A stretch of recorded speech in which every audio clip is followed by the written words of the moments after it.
Okay. So, ఈ chapter ఎలా చదవాలి అంటే, ఇన్ జనరల్ ఇవి బేసిక్స్. ఇది మధ్యలో ఒక పెంట. ఇది ఆర్ఎన్ఏ వరల్డ్. ఎందుకు చెప్తుండు అంటే, డిఎన్ఏ ఆర్ఎన్ఏ నుండి వచ్చింది అని చెప్పనీకి ఆర్ఎన్ఏ వరల్డ్ ఎక్స్ప్లెయిన్ చేస్తుండు. ఇక్కడే ఆర్ఎన్ఏ డామినెన్సీ అనేది నీకు అర్థమవుతుంది. ఆర్ఎన్ఏ డామినెన్సీ తర్వాత డిఎన్ఏ రెప్లికేషన్. ఈ నుండి ఇక్కడ వరకు ఒక పార్ట్, ఇదంతా ఒక పార్ట్. ఈ పార్ట్లో నీకు డిఎన్ఏ గురించి ఉన్న అన్ని సెకండ్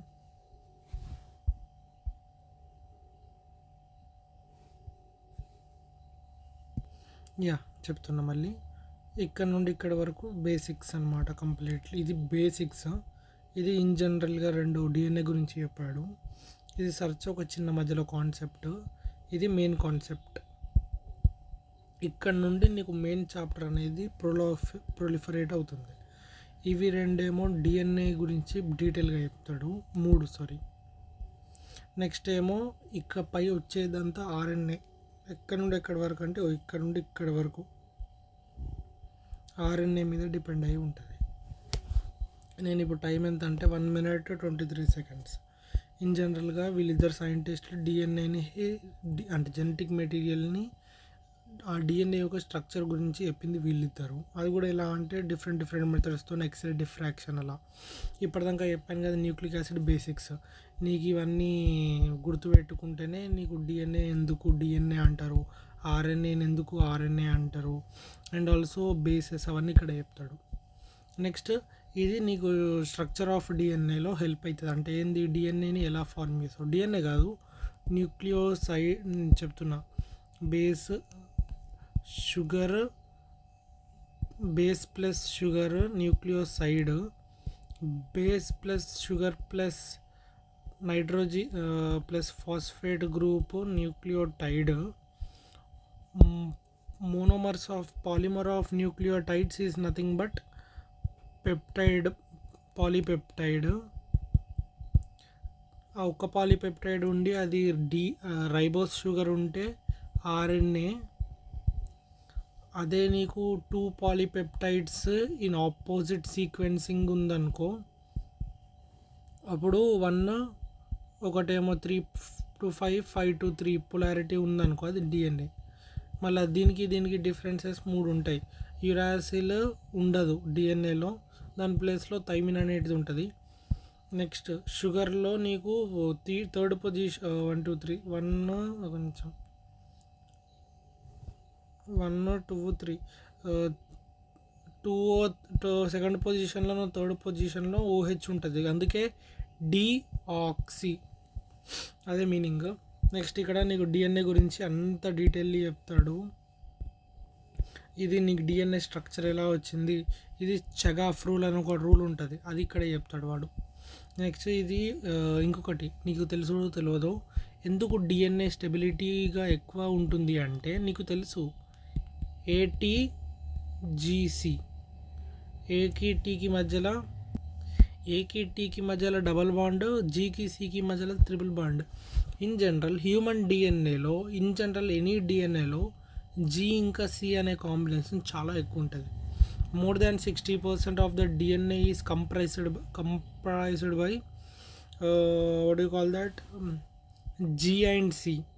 ఈ రెండింటి వల్ల ట్రిపుల్ బాండ్ ఉండడం వల్ల స్టెబిలిటీ ఉంటుంది. కాబట్టి ఇన్ జనరల్ ఎవల్యూషన్లో న్యాచురల్ సెలెక్షన్ ద్వారా more species having G and C combination ఉన్న డిఎన్ఏనే అయింది. వీళ్ళు చచ్చిపోయినారు ఆర్ ఎలిమినేట్ అయిపోయారు. ఇంకా నీకు సోదంతా చెప్తాడు ఇక్కడ. నీకు బెస్ట్ చూసుకోవాలి అంటే ఇది చూసుకో, ఈ డబ్బా నేను ఇది కూడా పంపిస్తాను నీకు. నెక్స్ట్ ఇది ప్యాకింగ్, ఇది ఇంపార్టెంట్. ఇది నీకు ఇన్ జనరల్గా చెప్పాలి అంటే చదువుకుంటే అయిపోతుంది. నువ్వు వాళ్ళు ఎలా అయినా చదివే ఉంటావు, బట్ అయినా నువ్వు చదువుకో. ఇది ఇది డిఎన్ఏ, ఇది న్యూక్లియోసోమ్ని ఇంకా కండెన్స్ చేసినావు సోమినాయిడ్స్ అవుతుంది. దాన్ని సూపర్ కండెన్స్ చేసినావు అనుకో సోలోనాయిడ్స్ అవుతుంది, అది సూపర్ సోలోనాయిడ్స్ అవుతుంది. తర్వాత క్రోమాటిడ్ అవుతుంది. దాన్నే ఇంకా ప్యాకింగ్ చేసినావు అనుకో క్రోమోజోమ్ అవుతుంది. ఇది in general search for genetic material నీకు తెలిసిందే. ఇదేంది మన ఇది గ్రిఫిత్ ప్రిన్సిపల్. ఇప్పుడు ఇదంతా 5 minutes అయిపోయింది. ఇప్పుడు మెయిన్ కథకు వస్తున్నాం. గ్రిఫిత్ ప్రిన్సిపల్ నీకు తెలిసిందే అంతా. Next Martha and Chase experiment. దీంట్లో ఏం చెప్పాడు అంటే డిఎన్ఏ. నీకు బిఫోర్ ఎక్స్పెరిమెంట్స్ చెప్తా, ఒకసారి ఒక లైన్లో చెప్తా. 1926లో search for genetic material start అయింది. 1928లో గ్రిఫిత్, అదే మన ఆయన పేరేం తాత పేరు ఫెడరిక్ గ్రిఫిత్ గాడు ఏం చెప్పిండు అంటే, వాడు 2 బ్యాక్టీరియాని ఎస్ స్ట్రెయిన్ ఆర్ స్ట్రెయిన్ తీసుకుండు. ఎస్ అంటే స్మూజు, ఆర్ అంటే రఫ్, మళ్ళీ ఇది వైర్యులెంట్ నాన్ వైర్యులెంట్. వీటిని ఫస్ట్ రెండింటిని యాడ్ చేసిండు. ఫస్ట్ ఏం చేసిండు, ఎలుక లోపల పెట్టిండు. 3 కేసులు చెప్తాను. ఎలుక లోపల పెట్టిండు. ఓన్లీ ఏంది, లైవ్ ఆర్ స్ట్రెయిన్ ఎలుక బతికింది, లైవ్ ఎస్ స్ట్రెయిన్ ఎలుక చచ్చిపోయింది. Live R strain with heat killed S strain ఎలుక చచ్చిపోయినప్పుడు అదేంది, ఇది ఎస్ స్ట్రెయిన్ అనేది వైర్యులెంట్. ఇది ఎందుకు వైర్యులెంట్ అంటే దీని ఓకే, ఇది నిమోనియాని కాజ్ చేస్తుంది. డ్యూ టు నిమోనియా ర్యాట్ అనేది చచ్చిపోతుంది. ఇంకొకటి స్మూత్ ఎందుకు అన్నామంటే, గైకోకాలిక్స్ అని నువ్వు సెల్ యూనిట్ ఆఫ్ లైఫ్ చదివావనుకో, దాంట్లో నీకు బ్యాక్టీరియా గురించి చదివినప్పుడు గ్లైకోకాలిక్స్, సెల్ వాల్, ప్లాస్మా మెంబ్రేన్ అని 3 ఉంటాయి. గైకోకాలిక్స్ అనేది దీంట్లో స్మూత్గా ఉంటుంది, దీంట్లో రఫ్ ఉంటుంది. దాంతో చెప్తాడు 1928లో. నెక్స్ట్ 1933 నుండి 1944 వరకు వీడు మెక్లాయిడ్, అదే ఒక నిమిషం, ఏవ్రీ, మెక్లాయిడ్, నెక్స్ట్ మెకారిటీ, వీళ్ళు ముగ్గురు కలిసి ఏమేమి చేశారు అంటే biochemical characteristics of transforming principle of Griffith చెప్పారు. వీళ్ళు ఏం చెప్పినారంటే, చెప్తున్నా, డిఎన్ఏస్, ఆర్ఎన్ఏస్, ప్రోటీనేస్నే ఇంకో కెమికల్ ఉంటుంది, దాని పేరు protease. DNA, RNase, protease. Next నీకు ఇదేంది, ఇంకొకటి బ్యాక్టీరియా అనేది డిజాల్వ్ అయ్యేని బ్యాక్టీరియా సెల్ వాల్, అదే ఇది ఓకే, 3 ఎన్సీఆర్టీలో ఈ 3 ఇచ్చాడు. నువ్వేం చేశాడు అంటే, ఒక సెల్ తీసుకో, ఆ సెల్ యొక్క ప్లాస్మా మెంబ్రేన్ని సపరేట్ చేసేసి సెల్ లోపల ఉన్న సైటోప్లాజం కంటెంట్ అంతా తీసుకో, సెల్ బయట అంటే ఏంది, సెల్ ఫ్రీ ఎన్విరాన్మెంట్లో. ప్రోటీయేజ్ వేసావనుకో నీకైనా గ్రిఫిత్ ప్రిన్సిపల్ వర్క్ అవుతుంది. ఆర్ఎన్ఏస్ వేసావనుకో అయినా వర్క్ అవుతుంది. డిఎన్ఏ వేసావనుకో వర్క్ కాదు. అంటే ఏంది, ఈ ఎక్స్పెరిమెంట్నే మనం మోడిఫై చేసి ఇలా చేసాం. అప్పుడు వీడు చెప్పింది ఏంటంటే, biochemical characteristics of Griffith principle అని. అంటే ఏంది, అది డిఎన్ఏ వల్లనే అయింది అని వీడు చెప్పాడు. ఎందుకు, ఇది వేయడం వల్ల అది చచ్చిపోయింది. అది చచ్చిపోవడం అంటే ఏంది, డిస్ట్రాయ్ అయింది కాబట్టి లైవ్ మైస్ బతుకుంది కాబట్టి వీళ్ళు ముగ్గురు కలిసి ఇది డిఎన్ఏనే అన్నారు. కానీ మనుషులు నమ్మలేదు. ఎందుకు, వీళ్ళు పిచ్చినా కొడుకులు అందరు. 1952లో మార్తా చేజ్ అండ్ హెర్షీ వీళ్ళు ఏం చేసిన ఎక్స్పెరిమెంట్ అంటే, నీకు ఆ టైంలో రేడియోగ్రఫీ అనేది పాపులర్, అంటే ఏంది, మంచిగా డెవలప్ అయింది. రేడియోగ్రఫీ అంటే ఏంది, నువ్వు ఐసోటోప్ తీసుకున్నావు అనుకో, ఆ ఐసోటోప్ అనేది రేడియోగ్రఫీ చేసినప్పుడు నీకు మెరుస్తుంది. ఆ మెరిసినప్పుడు నీకు అర్థమవుతుంది ఇది ఇలా అయిందని చెప్పి. అంటే ఏంది, ఇది దీంట్లో యూజ్ చేశారు, ఆర్ ఈ సబ్స్టాన్స్లో ఈ ఐసోటోప్ ఉంది అని చెప్తారు. ఇదే మెథడ్ ద్వారా మెల్విన్ కెల్విన్ C14 కార్బన్ ఐసోటోప్ని యూజ్ చేసి కార్బన్ ఫిక్సేషన్ అయినప్పుడు ఫస్ట్ వచ్చిన కాంపౌండ్ ఇది అని చెప్పాడు. అదేంది, ఫాస్ఫోగ్లిసరాల్డిహైడ్. అది ఇన్ జనరల్గా ఏమనుకుండు, కార్బన్ 1 కాంపౌండ్, 3 కాంపౌండ్ కాబట్టి 2 కాంపౌండ్ని చూడడానికి ట్రై చేస్తారు. బట్ అది ఫెయిల్ అయ్యింది. ఎందుకు, అది 5 కార్బన్ ఉన్న కాంపౌండ్ RUBP అని తెలిసింది. 1,5 బిస్ ఫాస్ అది ఉంటుంది, ఇంకా పేరు మర్చిపోయినా. సో అలా వాడు కూడా అక్కడ కూడా రేడియో ఐసోగ్రఫీ మెథడ్లోనే చేశాడు. కార్బన్ ఇలా వస్తుంది. అండ్ ఈవెన్ వాటర్కి కూడా O18 హైబ్రిడైజేషన్ చేసేసే వాళ్ళు చెప్పాడు. దీంట్లో ఏం చేశాడు అంటే, నీకు తెలిసిందే మన మన ఎనీ జెనెటిక్ మన జనరల్గా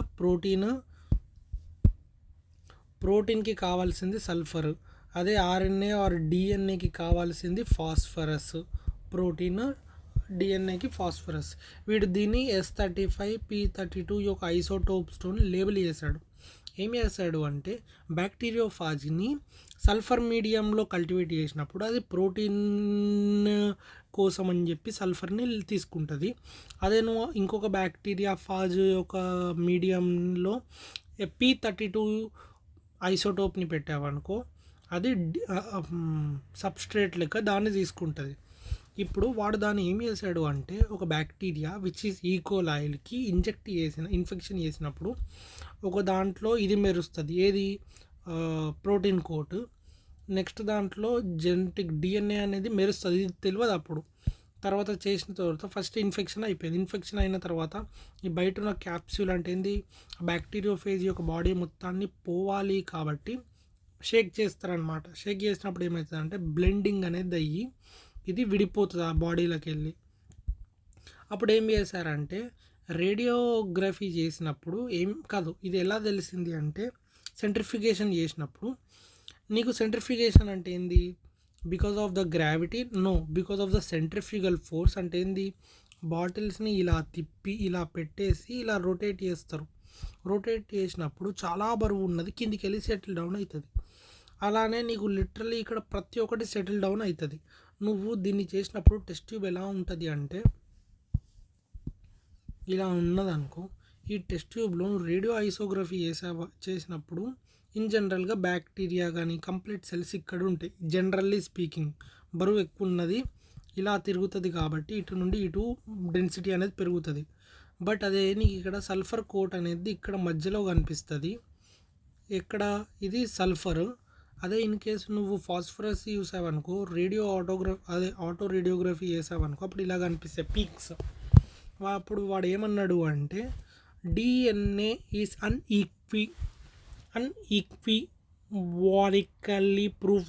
అన్ఈక్వాలికల్ proof that DNA is genetic material అని వీడు చెప్పాడు. దీని తర్వాత వచ్చేదే మన ప్రాపర్టీస్. దాని తర్వాత ఆర్ఎన్ఏ వరల్డ్. ఇక్కడ నుండి డిఎన్ఏ. ఆర్ఎన్ఏ వరల్డ్ అంటే ఏంది? అందరూ వచ్చింది ఆర్ఎన్ఏ నుండే. ఆర్ఎన్ఏలో కొన్ని మార్పులు చెంది అది డిఎన్ఏ లాగా రూపాంతరం చెందింది అని వీళ్ళు మనుషులు అన్నారు. అవి ఎలా అంటే లైక్ మోర్ స్టేబుల్. అంటే ఏంది? యురాసిల్ని 5-మిథైల్ యురాసిల్ అవుతుంది. అంటే ఏంది? 5th పొజిషన్లో మిథైల్ గ్రూప్ యాడ్ అవ్వడం వల్ల థైమిడిన్ తయారైంది. ఆ థైమిడిన్ ఎలా థైమిడిన్ స్టెబిలిటీగా ఉంటుంది. Next deoxy. షుగర్లో ఇక్కడ ఒక హైడ్రాక్సీ ఉంటుంది, 1 2 3 సెకండ్ పొజిషన్లో హైడ్రాక్సీ ఉంటుంది. అది తీసేసి నార్మల్ హైడ్రోజన్ అనేది ఉంటుంది ఇప్పుడు. కాబట్టి అలా కూడా అయింది. అండ్ ఆల్సో ఇది ఆర్ఎన్ఏ అనేది చాలా హైలీ మ్యూటేషన్ అవుతుంది. కాబట్టి ఆర్ఎన్ఏ వైరస్ లైక్ కరోనా వైరస్కి అన్నిగనం వేరియంట్స్ అంత జల్దీగా వస్తాయి. బట్ వేరస్ డిఎన్ఏలో మ్యూటేషన్స్ అవుతాయి. కానీ ఆ మ్యూటేషన్స్ అనేవి మరీ హై రేట్లో కాకుండా దెర్ ఈజ్ ఎ ఛాన్స్. అంటే ఏంది? మ్యూటేషన్స్ మంచివి. వై టు మెయింటైన్ కొత్తదనం అనేది ఉండాలి అంటే డిఎన్ఏ మ్యూటేషన్స్ ఉండాలి. అండ్ ఆల్సో ఎవల్యూషన్కి కూడా హెల్ప్ అయ్యేది మ్యూటేషనే. కానీ మ్యూటేషన్ చాలా ఫాస్ట్గా జరిగిందనుకో ఇట్ ఈజ్ అన్స్టేబుల్. అలా కాబట్టే నీకు వైరసెస్ చాలా unstable and uncontrollable. But whereas DNA ఉన్న ఆర్గానిజమ్స్ అనేటివి ఎవల్యూషన్ స్కోప్ ఉంటాయి. And also chemically it is more stable than RNA. అది చెప్పాడు. ఇప్పుడు డిఎన్ఏ రెప్లికేషన్. ఇప్పుడు ఇది 14 minutes 16 seconds అవుతుంది. ఇప్పుడు డిఎన్ఏ రెప్లికేషన్కి వచ్చాను. నేను నీకు ఫ్రాంక్లీ స్పీకింగ్ నీకు ఆల్రెడీ కొన్ని ముందు చేసిన పంచాయతీలు అర్థమైనాయి. లైక్ బిఫోర్ చెప్పిన దాని ప్రకారం ఏంటి అర్థం చేసుకున్నావు అంటే డిఎన్ఏ ఆర్ఎన్ఏ అనేది డిఫరెంట్ చాలా. అంటే ఏంది? నీకు ఇన్ జనరల్ స్పీకింగ్ నీకు డిఎన్ఏ అనేది స్టేబుల్ ఉంది. అలానే డిఎన్ఏ అనేది నెక్స్ట్ జనరేషన్లో కూడా స్టేబుల్ ఉంది. సెల్స్ డివైడ్ అయినప్పుడు డిఎన్ఏ అనేది స్టేబుల్గా ఉంది. అంటే there is some mechanism.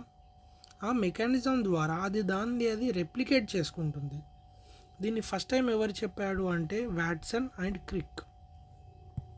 Watson and Crick చెప్పడం వీడు ఎలా చెప్పాడు అంటే semi conservative mode of DNA replication.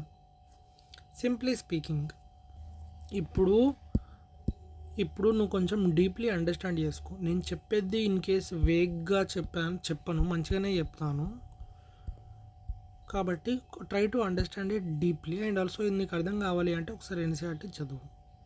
ఇప్పుడు డిఎన్ఏ గురించి నీకు డిఎన్ఏ నువ్వు చదివావనుకో, డిఎన్ఏలో నీకు పొలారిటీ అనేది ఉంటుంది. 3' to 5', 3' to 5'. అంటే ఏంది, ఇక్కడ ఎలా ఉంటుంది అంటే షుగర్ ఒక ఫ్రీ ఓహెచ్ గ్రూప్ 1, 2, 3 ఇక్కడ ఓహెచ్, 5' దగ్గర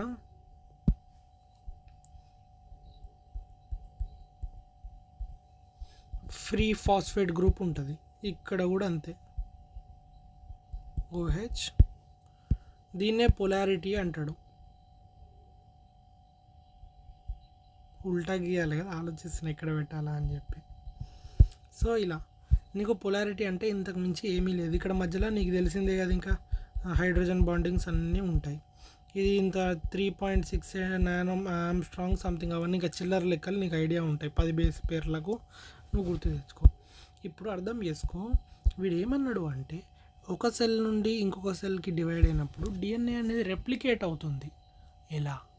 అప్పుడు వాట్సన్ క్రిక్ చెప్పిన మోడలే semi conservative method of DNA replication. ఇది ఎక్స్పెరిమెంటల్లీ ప్రూవ్ కూడా చేశాడు. ఎవరెవరు అంటే ఇది ఎన్సీఆర్టీలో ఉందో లేదో నాకు తెలియదు యాక్చువల్లీ, బట్ చాలామంది చేశారు. ఎన్సీఆర్టీలో ఇచ్చింది వీడు కూడా ఇచ్చాడు. ఎన్సీఆర్టీలో ఇదే కదా, మెథల్సన్ అండ్ తాహల్, మళ్ళీ ఇది ఈకోలై, ఇది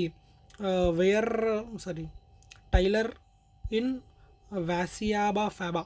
ఇది ఎన్సీఆర్టీలో ఇచ్చిన 2 ఎగ్జాంపుల్లు. ఫస్ట్ నేను కోర్ కాన్సెప్ట్ చెప్తా. ఓకే, ఇప్పుడు నీకు చెప్పినట్టు ఇది నీకు ముందు బేసిక్స్ చెప్తా. ఇప్పుడు నీకు అర్థమైంది కదా, 3' to 5' అని చెప్పి, 3' to 5'. ఇగో ఒకటి డైరెక్ట్ మాట చెప్తున్నా. ఇప్పుడు DNA dependent DNA polymerase, DNA dependent RNA polymerase. అంటే ఇక్కడ డిఎన్ఏ డిపెండెంట్, డిఎన్ఏ మీద డిపెండ్ అయ్యి డిఎన్ఏని పాలిమరైజ్ చేస్తుంది.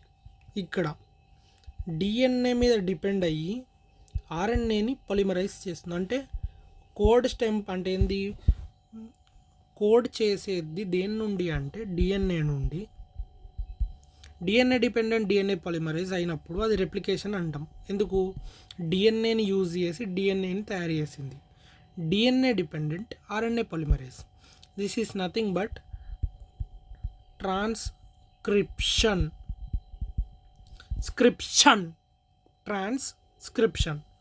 రెప్లికేషన్. ఇక్కడ డిఎన్ఏ టు డిఎన్ఏ, చూడు, DNA to DNA, DNA to RNA. ఇది మనకి ఇంపార్టెంట్.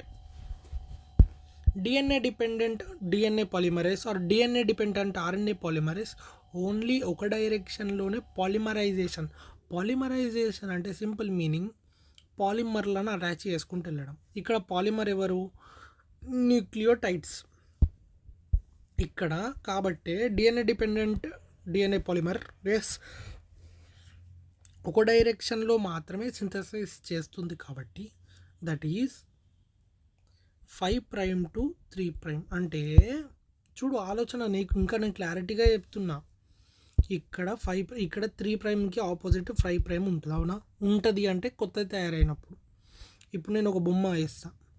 సో ఇక్కడ అర్థం చేసుకోవాల్సింది ఏంటంటే ఇది 5', ఇంకా దానికి ఆపోజిట్ వెళ్ళేది 3'. ఇక ఇక్కడ ఉంటుంది ఇలా, ఇక్కడ 5' ఉంటుంది. 3' కదా, 5', 5' కదా, 3'. ఇప్పుడు మీనింగ్ ఏంటంటే, నేను ఎందుకు చెప్తూ ఇంత డీటెయిల్ ఏం కాదు, బట్ జనరల్లీ ఇది చెప్తుంది ఏంటంటే, వీడు ఓహెచ్ని ఇంకా ఫాస్ఫరస్లో ఉన్న ఓహెచ్లో బాండ్ని ఎస్టర్ బాండ్ చేయగలదు. బట్ వీడు అదే ఫాస్ఫర్లో ఉన్న ఓహెచ్ని నెక్స్ట్ దాంట్లో ఉన్న ఓహెచ్ని కలపలేడు. అంటే ఏంది, ఇనిషియేట్ చేసేటప్పుడు ఇలా రివర్స్ వీడు ఇలా చేస్తాడు అని చెప్తున్నా. ఇది అయినప్పుడు ఎలా అవుతుంది అంటే ఫాస్ఫరస్ ఓ నెక్స్ట్ దానిది ఇట్లా వస్తుంది, ఇంకా ఫాస్ఫరస్ ఇలా వస్తుంది. అంటే మీనింగ్ ఏమిటి అంటే వీడు ఫాస్ఫరస్తోని ఇనిషియేట్ చేయలేడు, హైడ్రాక్సీతోని నెక్స్ట్ ఫాస్ఫరస్ని కలపగలడు, కానీ దీన్ని వాడు గెలకలేడు. అందుకే వాడు ఒక స్టాండ్ అనేది రెప్లికేషన్ అయ్యేటప్పుడు కంటిన్యూస్, డిస్కంటిన్యూస్. అదే ఎలా వస్తుంది అంటే ఇప్పుడు నేను ఇంకోటి వేస్తున్నా, ఇది డిఎన్ఏ. ఇప్పుడు ఇంకొకటి రెప్లికేటింగ్ ఫోర్క్ అంటే ఇలా ఉంటుంది, కానీ ఇది ఇప్పుడు ఇలా ఉందా, ఇది ఒకటే డైరెక్షన్ ఉండదు, 2 డైరెక్షన్లు అవుతాయి. కాబట్టి గుర్తుపెట్టుకో, DNA is a by directional replication, but DNA transcription is unidirectional replication. ఇది అవ్వాలి అని అంటే ఇలా అవుతుంది. అసలు అర్థమైందా? ఒకటే సైడ్ కాదు, ఇది 2 సైడ్స్ అవుతుంది. ఇది ఇలా ఉంటుంది యాక్చువల్ కాన్సెప్ట్. బట్ చాలామంది ఇది చేయడం కంటే ఏం చేస్తారు అంటే ఇక్కడ నుండి అంటే ఏంది ఎండ్ ఆఫ్ ద చైన్ నుండి రెప్లికేషన్ అనేది జనరల్గా చేస్తారు చాలామంది బుక్స్లో కానీ అలా. ఎన్సీఆర్టీలో ఇదేం కాన్సెప్ట్ చెప్పలేదు, బట్ గుర్తుపెట్టుకుంటే మంచిది. అండ్ ఆల్సో ఇక్కడ ఒక ఎంజైమ్ యూజ్ అవుతుంది, హెలికేస్. ఆ హెలికేసే హైడ్రోజన్ బాండ్స్ని బ్రేక్ చేసేసి డిఎన్ఏని ఇలా రెప్లికేటింగ్ ఫోర్స్ లెక్క తయారు చేస్తుంది. ఇప్పుడు నేను కాన్సెప్ట్ చెప్పాను, జనరల్ బేసిక్ థింగ్స్ చెప్పాను. ఇప్పుడు అర్థం చేసుకునేది ఏంటంటే కంటిన్యూస్ ఉంటుంది, ఇగో 15% బ్యాటరీ. ఇప్పుడు రెప్లికేటింగ్ ఫోర్క్ అనేది ఇలా ఓపెన్ అవుతుంది. కాబట్టి నువ్వు 3' నుండి ప్రైమర్స్ అంటే ఇప్పుడు చెప్తున్నా, నీకు డిఎన్ఏ తయారు చేయడానికి కావాల్సింది substrate, that is nothing but DNA deoxy nucleotides bases. అంటే ఏటీపీ, అవి కూడా ఏటీపీ, జీటీపీ, సిటీపీ, తర్వాత ఏటీటీపీ, థైమిడిన్ ట్రైఫాస్ఫేట్, ఇవి సబ్స్ట్రేట్. ఇంకో థింగ్ ఏంటంటే ఇదే సబ్స్ట్రేట్ ప్లస్ ఇదే ఎనర్జీ లెక్క కూడా యాక్ట్ చేస్తుంది. ఎనర్జీ కావాలి కదా, anything have to work means you need energy. ఇక్కడ కూడా అంతే, ఇవి కావాలి. మళ్ళీ ఇక్కడ సింగిల్ ప్రైమర్ వస్తుంది ఫస్ట్. ప్రైమర్స్ ఇప్పుడు నీకు అవసరం లేదు. ప్రైమర్స్ అంటే ఏంటి అంటే ఆర్ఎన్ఏ ప్రైమర్స్ అంటే వెరీ మైన్యూట్ థింగ్స్. అంటే ఏంది, ఇప్పుడు డిఎన్ఏ నీకు బిల్డింగ్ కట్టాలి అంటే అన్నిటికంటే ముందు పిల్లర్స్ వేస్తావు అంటే కాలమ్స్ వేస్తావు. ఈ ప్రైమర్ కూడా కాలమ్ లాగానే పనిచేస్తుంది. దీన్ని యూజ్ చేసుకొని నువ్వు నెక్స్ట్ డిఎన్ఏని తయారు చేస్తావు.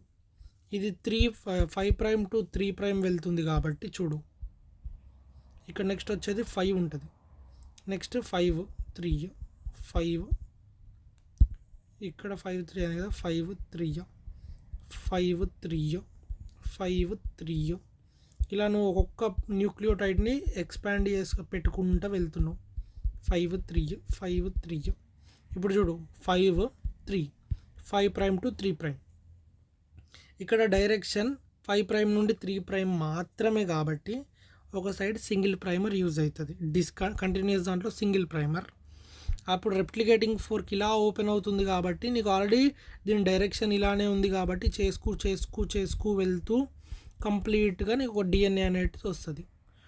5' to 3' ఇలా వచ్చింది. అదే డిస్కంటిన్యూస్ స్టాండ్ అంటే డిస్కంటిన్యూస్ అంటే ఏమీ లేదు. నువ్వు ఇక్కడ నుండి 5 నుండి 3 వెళ్తున్నావు కాబట్టి కంటిన్యూస్గా ఈ జిప్ ఓపెన్ అవుతుంది, నువ్వు కొత్తది తయారు చేస్తున్నావు. బట్ ఇక్కడ చూసావనుకో, ఇప్పుడు లాజిక్ చెప్తున్నా, ఇప్పుడు ఇది ఓకే ఇంత పెద్దగా కాకుండా ఇనీషియల్గా ఓపెన్ చేస్తున్నా, కంటిన్యూస్ని వదిలేసాయి, ఇది అయితేనే ఉంటుంది. బట్ ఇక్కడ చూసావనుకో, ఇక్కడ ఒక 1 సెంటీమీటర్ ఓపెన్, 1 సెంటీమీటర్ కాదు, ఒక 10⁻⁻5 సెంటీమీటర్ ఓపెన్ అయింది లెంత్. అంటే దానికి నీకు కావాల్సింది ఏమిటి అంటే ఫస్ట్ ఇక్కడ ఇజ్జుడు, ఇక్కడ ఇది ఏమన్నా 3' నుండి 5' అన్న, ఇది అదే తయారయ్యేది 5' to 3'. ఇప్పుడు ఇది 3 కాబట్టి ఇది 5 అవుతుంది. అప్పుడు ఇక్కడ 3 ఉంటుంది. అంటే ఇప్పుడు ఈ రీజన్ వదిలేసా, ఇక్కడ 3 ఉంటుంది అనుకోవడం ఏంది, యాక్చువల్గా అలానే ఉంటుంది.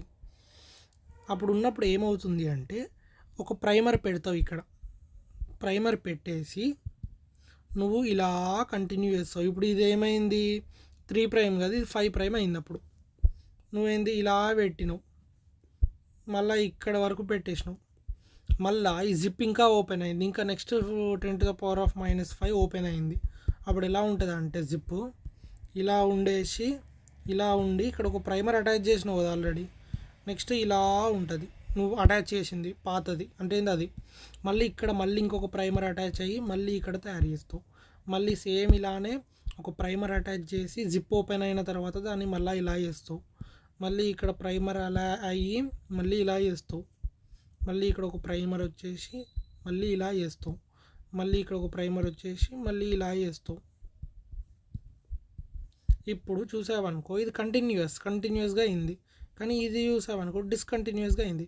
ఇప్పుడు ఈ ఉన్న డిఎన్ఏని ఇప్పుడు ఉన్న ఈ ఫ్రాగ్మెంట్స్ని ఒక కీ ఫ్రాగ్మెంట్స్ అంటావు. ఇది ఇంపార్టెంట్, ఎన్సీఆర్టీలో చాలా తక్కువ ఇచ్చాడు. బట్ కంటిన్యూస్ డిస్కంటిన్యూస్ అంటే లాజిక్ ఇది, ఓకేనా. ఇప్పుడు నువ్వు ఏం చేస్తావు అంటే ఈ ప్రైమర్ని ఈ ఆర్ఎన్ఏ ప్రైమర్ని తీసేసి దాన్ని కూడా డిఎన్ఏ లాగా చేసేసి 2 కాపీలు చేస్తావు. ఒకటేమో కంటిన్యూస్ స్టాండ్, ఒకటేమో డిస్కంటిన్యూస్లీ డిఎన్ఏ, అదే ఫైనల్గా 2 సిమిలర్గానే ఉంటాయి, కానీ మెథడ్ ఆఫ్ ప్రిపరేషన్ అనేది ఇంపార్టెంట్. కాబట్టి ఇది సెమీ కన్జర్వేటివ్ ఎందుకు అన్నాడు అంటే సగం బ్రేక్ అయిపోయి కంప్లీట్గా కొత్తది ఫార్మ్ అవుతుంది. ఇదే నీకు ఎక్స్పెరిమెంట్ ఇక్కడ వస్తుంది చూడు. N95లో పెట్టినప్పుడు N95లో పెట్టిన డిఎన్ఏని హెవీ అంటాం. అంటే ఏంది, N15 heavy isotope of nitrogen. దీన్ని మళ్ళీ నువ్వు నార్మల్ దాంట్లో పెట్టినప్పుడు సబ్స్ట్రేట్లో N14 అంటే ఏంది, ఫస్ట్ టైం కల్టివేట్ చేసినప్పుడు ఒక్క దాన్ని నువ్వేం చేసావు అంటే N15 ఉన్న సబ్స్ట్రేట్లో పెట్టినప్పుడు ఆ ఈకోలై బ్యాక్టీరియా అనేటిది తీసుకొని అది దాని డిఎన్ఏలో ఇంటిగ్రేట్ చేస్తుంది. నెక్స్ట్ పెట్టేటివన్నీ N14లో పెట్టావు. అంటే ఏంది, నెక్స్ట్ వచ్చే ఏ కొత్త ఈకోలై అన్న N14నే తీసుకొని దాని డిఎన్ఏలో ఇంటిగ్రేట్ చేసుకొని రెప్లికేషన్కి యూజ్ చేస్తాం. కాబట్టి ఓన్లీ ఫస్ట్ దాంట్లో మాత్రమే కంప్లీట్లీ హెవీ డిఎన్ఏ ఉంటుంది. నెక్స్ట్ దాంట్లో 2 అవుతుంది కాబట్టి 2 హైబ్రిడ్స్ అంటే ఏంది, ఒకటి N14 ఒకటి N15 ఉన్న స్టాండ్. అదే నెక్స్ట్ దాంట్లో ఏమవుతుంది అంటే ఇప్పుడు ఒకటే చెప్తున్నా, 2 స్టాండ్స్ ఆఫ్ అంటే 1 డిఎన్ఏ ఉంది. 1 డిఎన్ఏ అంటే 2 డిఎన్ఏ స్టాండ్స్ కదా. ఇప్పుడు ఒక డిఎన్ఏ అంటే 2 N15s. ఇక్కడ ఏమవుతుందో ఆ N15 N14తో అయ్యి 2 హైబ్రిడ్లు అయినాయి. ఒక్క హైబ్రిడ్లో N14 స్టాండ్ ఉంటుంది, N15 స్టాండ్ ఉంటుంది. అంటే ఏంది, total number of strands of N15 or 2. ఎన్ని జనరేషన్స్ వెళ్ళినా N15 అనేటివి 2 ఉంటాయి. కాబట్టి 2 మాత్రమే హైబ్రిడ్స్ ఉంటాయి, ఓకేనా. మిగిలినవన్నీ N14 లైట్ డిఎన్ఏ మాత్రమే ఉంటుంది. ఎవ్రీ 20 మినిట్స్కి ఒక జనరేషన్ ఒక రెప్లికేటింగ్ సైకిల్ అయిపోతుంది. కాబట్టి ఎవ్రీ 20 మినిట్స్కి కొత్త జనరేషన్ వస్తుంది. కాబట్టి నీకు ఎట్లా ఉంటుంది అంటే ఫస్ట్ దాంట్లో 100% హెవీ, సెకండ్ దాంట్లో 100% హైబ్రిడ్, థర్డ్ దాంట్లో 50% హైబ్రిడ్, ఫోర్త్ కేసులో 25% హైబ్రిడ్, ఫిఫ్త్ జనరేషన్లో 12.5% హైబ్రిడ్, సిక్స్త్ కేసులో 6.25% హైబ్రిడ్, సెవెంత్ జనరేషన్లో 3.125% అలా ఉంటుంది అన్నమాట, ఓకేనా. ఇప్పుడు మెకానిజం అర్థమైంది కదా. నువ్వు ఇది పీడిఎఫ్ ఒకసారి చూసావనుకో, ఇగో కంటిన్యూస్ డిస్కంటిన్యూస్ స్టాండ్ అనేది నీకు ఒక్కసారి చూసుకో, అర్థమవుతుంది నీకు. ఇప్పుడు ఇంకా నేను చెప్పాను కదా, న్యూక్లియోటైడ్సే మనం వాడతాము, అది కాకుండా అదే ఎనర్జీలకు యాక్ట్ అవుతుందని చెప్పి. కాబట్టి ఇది ఇలా ఎనర్జెటిక్స్. ఇగో Okazaki fragments are together joined by DNA ligase. ఈ లైగేస్ని మధ్యలో ఉన్న ప్రైమర్స్ని లేపేసి దాన్ని కూడా డిఎన్ఏ లాగా కన్వర్ట్ చేస్తుంది. అదే డిఎన్ఏ రెప్లికేషన్. ఈ క్వశ్చన్లో ఒకసారి చేసావనుకో నీకు అర్థమైపోతుంది. గుర్తుపెట్టుకో, డిఎన్ఏ టు డిఎన్ఏ రెప్లికేషన్ రెప్లి, DNA to RNA transcription, RNA to protein, RNA నుండి ప్రోటీన్ని ఎక్స్ప్రెస్ అవుతుంది కాబట్టి ట్రాన్స్లేషన్. అంటే ఏంది, నువ్వు ఇప్పుడు లాంగ్వేజెస్ ఉంటుంది, ట్రాన్స్క్రిప్షన్ అంటే ఒక ఏమంటారు, ట్రాన్స్లేట్ అంటే ఒక ఎక్స్ప్రెస్ అవ్వడం, ట్రాన్స్క్రిప్షన్ అంటే ఇప్పుడు తెలుగు నుండి హిందీకి చేసావనుకో ట్రాన్స్లేషన్ అంటాం. అంటే ఏంది, ఒక లాంగ్వేజ్ నుండి ఇంకో లాంగ్వేజ్కి కన్వర్ట్ అయింది, ఒక కోడ్ నుండి ఇంకో కోడ్ కన్వర్ట్ అయింది. అదే కోడ్ని నువ్వు ఇంకా ఎక్స్ప్రెస్ చేసావనుకో నీకు వచ్చేది ప్రోడక్ట్, ఆ ప్రోడక్ట్నే ప్రోటీన్ అంటాం. అదే ప్రోటీన్ని ట్రాన్స్లేషన్ అంటున్నాం. అంటే ఇంపార్టెంట్ థింగ్, దీన్ని డాగ్మా అంటారు, సెంట్రల్ డాగ్మా అంటారు. ఇదే అన్ని జీవులలో అవుతుంది, ఎక్సెప్ట్ కొన్ని ఉంటాయి. ఏ సైకో కొడుకులు అంటే రెట్రోవైరసెస్, వాటిలలో ఏంటంటే రివర్స్ ట్రాన్స్క్రిప్టేజ్ అనే ఎంజైమ్ ఆర్ఎన్ఏ నుండి డిఎన్ఏ తయారు చేసి ఆ డిఎన్ఏ ఇన్ఫెక్షియస్గా ఉంటుంది. ఇప్పుడు ట్రాన్స్లేషన్ గురించి మాట్లాడదాం. ట్రాన్స్లేషన్ ఇప్పటిదాకా నీకు ఏమర్థమైంది అంటే డిఎన్ఏ నుండి డిఎన్ఏ ఎలా తయారవుతుందో అర్థమైంది. బట్ ఇదే ఇప్పుడు డిఎన్ఏ నుండి ఆర్ఎన్ఏ ఎలా తయారవుతుందో ఇప్పుడు అర్థం చేసుకుంటున్నాం. ఈ వంట వండడానికి కావాల్సిన పదార్థాలు, ఒక DNA stand,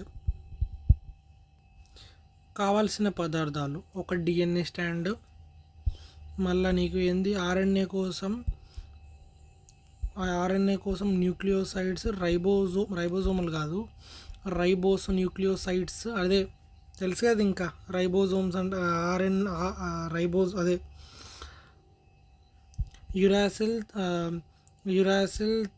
uracil, adenosine, guanosine, cytosine. ఇవి అదే నీకు ఇప్పటిదాకా ఎలా సబ్స్ట్రేట్ కావాలో ఇక్కడ కూడా అవే కావాలి.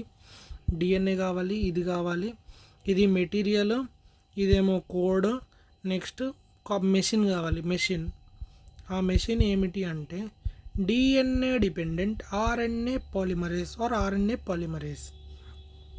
ఇది కూడా రెండు రకాలు, ఒకటి యూకారియోట్స్లో, ప్రోకారియోట్స్లో ఒకటే డిఎన్ఏ పాలిమర్ అన్నిటినీ పాలిమరైజ్ చేస్తుంది, అంటే అన్ని రకాల ఆర్ఎన్ఏలని ఒకటే పాలిమరైజ్ చేస్తుంది. బట్ యూకారియోట్స్లో మనోళ్ళు కథ ఎట్లా డిఫరెంట్ అంటే polymerase 1, polymerase 2, polymerase 3. Trick RHT, రాత్, పాలిమరేస్ 1 RHT. నీకు గుర్తుపెట్టుకోవాల్సింది RHT అంటే RRNA అంటే ఏంది, RNAలో ఏవేవి అంటే 28, 5.8, 18. నెక్స్ట్ RHT రాత్, హెచ్ అంటే ఏంది, HNRNA అంటే నీకు ఫస్ట్ వచ్చే డిఎన్ఏ నుండి ఆర్ఎన్ఏ తయారవుతుంది కదా, అది ఇదే ఆర్ఎన్ఏ పాలిమరేస్ 2 ట్రాన్స్లేషన్లో భాగం తీసుకొని ఆర్ఎన్ఏని ప్రొడ్యూస్ చేస్తుంది. కానీ అది కంప్లీట్లీ మెచ్యూర్ కాదు, హెటిరోజీనస్ కొంచెం దీన్ని ఏంటంటే హెటిరోజీనస్ న్యూక్లియర్ ఆర్ఎన్ఏ. దీన్ని మన ఏమంటారు దీన్ని క్యాపింగ్ టేలింగ్ చేసిన తర్వాత ఎంఆర్ఎన్ఏ వస్తుంది. కాబట్టి ఎంఆర్ఎన్ఏ తయారు చేసేది కూడా పాలిమరేస్ 2. తర్వాత third type of RNA is tRNA or transfer RNA. ఇది ఎక్కడ అంటే ట్రాన్స్లేషన్లో పనికొస్తుంది. మళ్ళీ ఇది కాకుండా small nuclear RNA, sRNA or ఇంకా 5SRNA. ఓకేనా, ఎస్ఆర్ఎన్ఏ అంటే స్మాల్ న్యూక్లియర్ ఆర్ఎన్ఏ అంతే. తర్వాత ఇక్కడ 5SRRNA కూడా వస్తుంది, RRRNA. రాత్ RHT, ఇది బట్టి కొట్టాలి. కావాల్సిన పదార్థాలు DNA dependent RNA polymerase, that is nothing but polymerase 2. Next substrate. ఇక్కడ ఎలా అవుతుంది అంటే పుచుక్ ఒకటి డిఎన్ఏ తీసుకో. ఈ డిఎన్ఏని ఇప్పుడు ఈ డిఎన్ఏలో నీకు ఒక రీజన్స్ లెక్క డివైడ్ చేసుకో. అరే ఇంకోటి చెప్తున్నా, నీకు యాక్చువల్లీ తెలియదు కదా, ఏ డిఎన్ఏలో అయినా ఒక సీక్వెన్స్ అనేది ఉంటుంది. టాటా బాక్స్ అంటాం. టాటా బాక్స్, లేకపోతే నీకు టాటా సీక్వెన్స్ అని అంటారు.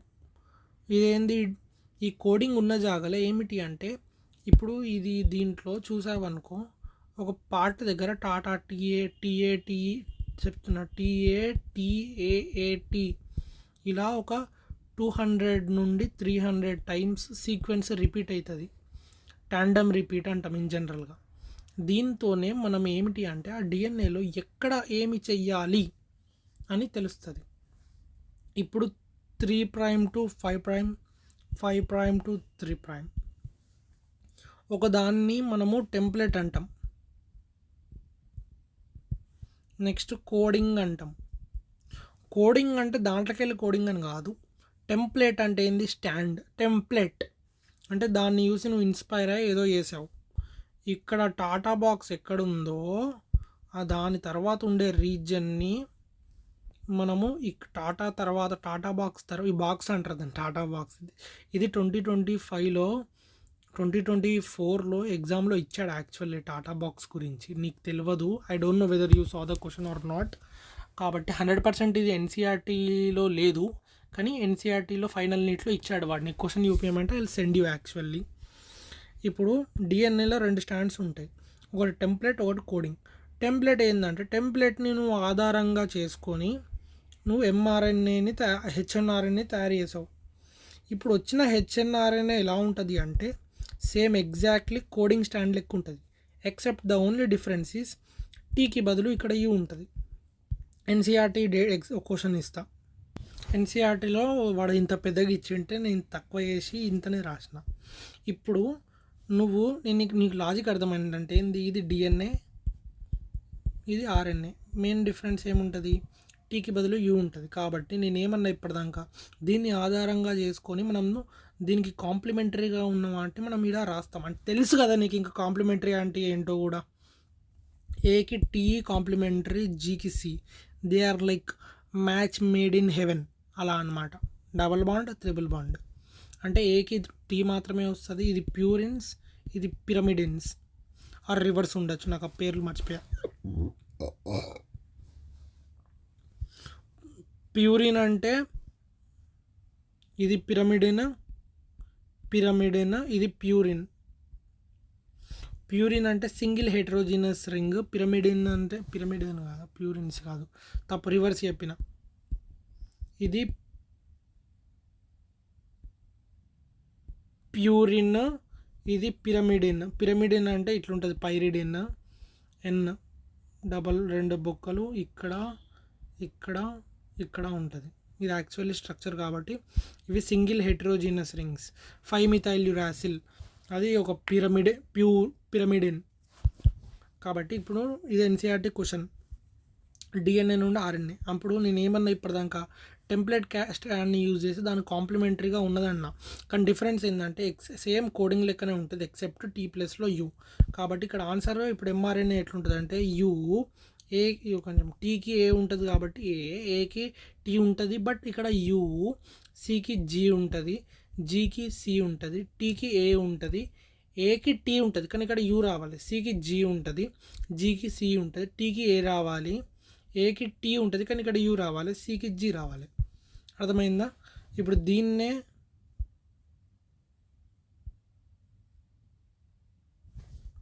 ఇగో ఇదే క్వశ్చను,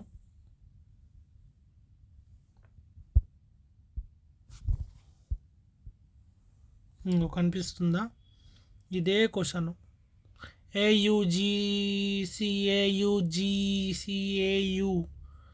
జీ అట్లా అంతా. సో ఇది మన లెక్క అన్నమాట. ఇప్పుడు అర్థమైంది కదా నీకు. ఇంకా నెక్స్ట్ ఇది ఏంది, బేసిక్ థింగ్స్ చెప్పాను. ఇప్పుడు ఇంకా మెకానిజం ఉంది, అది మన బతుకు.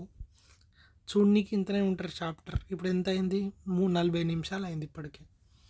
నెక్స్ట్ ఇప్పుడు యాక్చువల్గా నీకు చెప్తున్నా, ఇది నీకు జనరల్ బేసిక్ థింగ్స్ చెప్పాను. ఓకే, నీకు మోస్ట్ ఇంపార్టెంట్ థింగ్స్, టెంప్లెట్కి డౌన్ స్ట్రీమ్, ఒక నిమిషం, కోడింగ్ స్టాండ్కి అప్ స్ట్రీమ్లో ఉన్నది ప్రమోటర్. అప్ స్ట్రీమ్ అంటే ఏంది, 5 దగ్గర అప్, 3కి డౌన్ అంటే ఏంది, ఇక్కడ టెంప్లెట్ నుండే కోడ్ చేస్తున్నా. Everything we have to see with respective to coding strand. కోడింగ్కి అప్ స్ట్రీమ్ ప్రమోటర్, కోడింగ్కి డౌన్ స్ట్రీమ్ టర్మినేటర్. ఇక్కడ కూడా ఒక సీక్వెన్స్ ఉంటుంది అవుట్ ఆఫ్ ఎన్సీఆర్టీ. ఓకేనా. మిగిలిన పార్ట్ అంటే అన్ట్రాన్స్క్రిప్టెడ్ రీజన్స్ ఓన్లీ. అంటే ఏంది, నీకు అంటే ఏంది ఎంఆర్ఎన్ఏ మొత్తం ఎంఆర్ఎన్ఏ అవసరం లేదు. ఎక్కడైతే నీకు ప్రోటీన్స్ ఉంటాయో ఆ స్టాండ్స్ని మాత్రమే ఐడెంటిఫై చేసి మనము దాన్ని ఎంఆర్ఎన్ఏ లాగా చేసి, ఆ ఎంఆర్ఎన్ఏలో కూడా జంక్ ఉంటే అదే intervening sequences nothing but introns ఉంటాయి. ఆ ఇంట్రాన్స్ని లేపేసిన తర్వాతనే exons are nothing but expressing sequences. అవి మాత్రమే ఎక్స్ప్రెస్ అవుతాయి, అదే ఎంఆర్ఎన్ఏ. ఇప్పుడు నడు మెకానిజంకి వెళ్దాం. ఇది ఎర్రటిది కోడింగ్, ఇది టెంప్లెట్. ఇప్పుడు ఏమవుతుందంటే ఫస్ట్ ఇనీషియేషన్, ఎలాంగేషన్, టర్మినేషన్. ఇది ఆర్ఎన్ఏ పాలిమరేజ్ 2. ఆర్ఎన్ఏ పాలిమరేజ్ ఎప్పుడైతే టాటా బాక్స్ని ఐడెంటిఫై చేస్తుందో ఆ ఏరియాకి వెళ్ళి అటాచ్ అవుతుంది. అటాచ్ అయిన తర్వాత నీకు ఫస్ట్ వచ్చేది సిగ్మా ఫ్యాక్టర్ అని వస్తుంది. సిగ్మా ఫ్యాక్టర్ ఎప్పుడైతే అటాచ్ అవుతుందో అది మెల్లగా ట్రాన్స్క్రిప్షన్ చేసుకుంటూ ఈ ఇది రీజన్ దగ్గరికి వస్తుంది. ఏ రీజన్ అంటే ఇది టర్మినేటర్ రీజన్కి వచ్చినప్పుడు అక్కడ రో ఫ్యాక్టర్ అని ఇంకొక ఫ్యాక్టర్ యాడ్ అవుతుంది. ఆ ఫ్యాక్టర్ దీంతో బైండ్ అయినప్పుడు ఫస్ట్ సిగ్మా వచ్చినప్పుడు ఎలాంగేట్ అవుతుంది. రో ఫ్యాక్టర్ బైండ్ అయినప్పుడు అది టర్మినేట్ అయిపోతుంది. టర్మినేట్ అయిపోయేటప్పుడు ఏంటంటే దీనికి ఎంఆర్ఎన్ఏ హెచ్ఎన్ఆర్ఎన్ఏ ఉంటుంది, హెటెరోజీనస్ ఎంఆర్ఎన్ఏ. దీంట్లో ఏంటంటే ఇంటర్వెంటింగ్ సీక్వెన్స్ ఉంటాయి. ఈ ఇంటర్వెంటింగ్ సీక్వెన్సెస్ ప్రోటీన్ చేయదు. ఓకేనా, అర్థమైందా? ఇప్పుడు దీన్నే మనం ఏం చేస్తున్నాము అంటే ఏంది, ఇప్పుడు వచ్చిన ఇది ఉందా,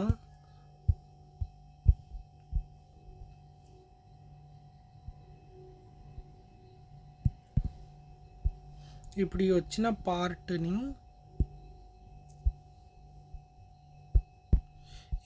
వచ్చిన పార్ట్ని మనం ఏం చేస్తున్నామంటే క్యాపింగ్. ఒక నిమిషం, దీన్నే నీకు ఇంకా ఏమంటారు, పోస్ట్ ట్రాన్స్క్రిప్షన్ మాడిఫికేషన్స్ అంటామంటే ఏంది, ట్రాన్స్క్రిప్షన్ అయిపోయింది ఆల్రెడీ, ఆర్ఎన్ఏ వచ్చింది. ఇప్పుడు దాన్ని ప్యూరిఫై చేస్తున్నాం. ఎలా చేస్తున్నాము అంటే క్యాప్ పెడుతున్నాం. ఎట్లా క్యాప్ పెడుతున్నాం అంటే ఏమంటారు, కొన్ని నెంబర్ ఆఫ్ చెప్తున్నా ఒక నిమిషం, గ్వానోసిన్ ట్రైఫాస్ఫేట్ పీపీపీని దీనికి క్యాప్ పెడుతున్నాం. క్యాప్ ఎక్కడ పెడతాం, టోపీ నెత్తి మీద పెడతాం కాబట్టి 5'. టేల్ ఎక్కడ ఉంటుంది, 3' దగ్గర ఉంటుంది. ఇప్పుడు ఏంది క్యాపింగ్.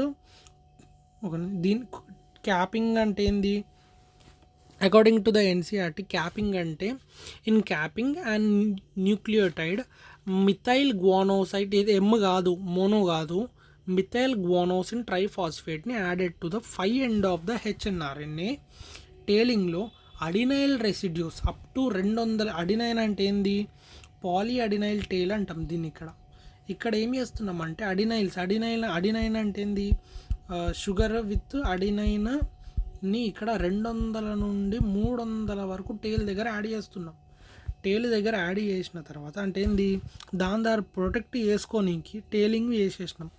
మధ్యలో ఉన్న ఇంట్రెన్సింగ్ సీక్వెన్సెస్ని మనం ఇట్లా లడ్డూలు లెక్క చేసేసి ఇలా మెల్లగా లేపేస్తామన్నమాట సీక్వెన్స్ని. దీన్నే మనం ప్యూరిఫికేషన్ ఆఫ్ హెచ్ఎన్ఆర్ఎన్ఏ